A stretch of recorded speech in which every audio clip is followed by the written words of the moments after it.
Google ভিও3 হইল AI এর এমন একটা ম্যাজিক যেটা দিয়ে আপনি যে কোনো ইমেজ অথবা প্রম্পট দিয়ে আপনি এমন একটা ভিডিও বানাইতে পারবেন যেই ভিডিওতে আপনি আপনার ক্যারেক্টারকে লিপসিং করে কথা বলাইতে পারবেন। This video was generated with VO3, but it's my voice. So I can create content while in a hot air balloon with Bigfoot, or maybe a Coldplay concert. ভিও3 আসার পর থেকে এআই ভিডিওগুলা আগের চেয়ে অনেক বেশি রিয়েলিস্টিক হয়ে গিয়েছে। এবার আসেন দেখি আমাদের দেশে আমরা এই ফিচার ইউজ করে কি করতেছি।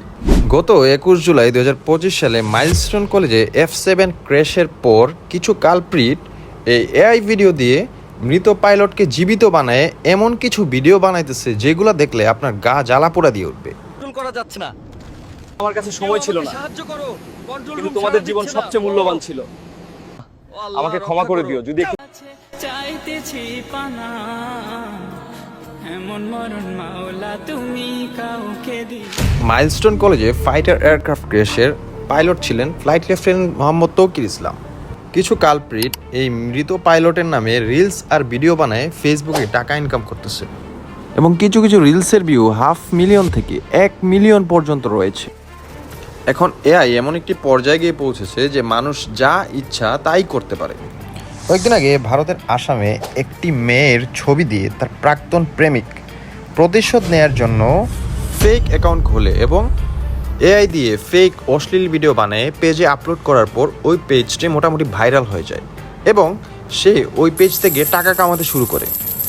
কিন্তু যদিও এই ঘটনা ভাইরাল হওয়ার পর আসামের পুলিশ তাকে ধরে নিয়ে যায়, কিন্তু এআই আমাদের জীবনে কতটা ভয়াবহ পরিণতি নিয়ে আসতে পারে তার আরও শত শত এক্সাম্পল আমাদের চোখের সামনে ঘটতেছে প্রতিদিন। কিন্তু সমস্যা হচ্ছে এই ভিডিওগুলো যে এআই দিয়ে করা এগুলো মানুষ বুঝেই না। সো যতদিন না পর্যন্ত আমরা এই কমেন্টে সুন্দর হয়েছে এইসব এআই ভিডিওতে কমেন্ট করতে থাকবো ততদিন পর্যন্ত আমাদের দেশ উন্নত হবে না। সো আমাদের উচিত যারা মানুষের আবেগকে ব্যবহার করে এআই দিয়ে টাকা কামানোর জন্য ভিডিও বানায় তাদের বিরুদ্ধে আইনি অ্যাকশন নেওয়া এবং আমাদের মানুষকে আরও সচেতন করতে হবে যাতে তারা বুঝতে পারে যে কোনটা এআই ভিডিও আর কোনটা রিয়েল ভিডিও।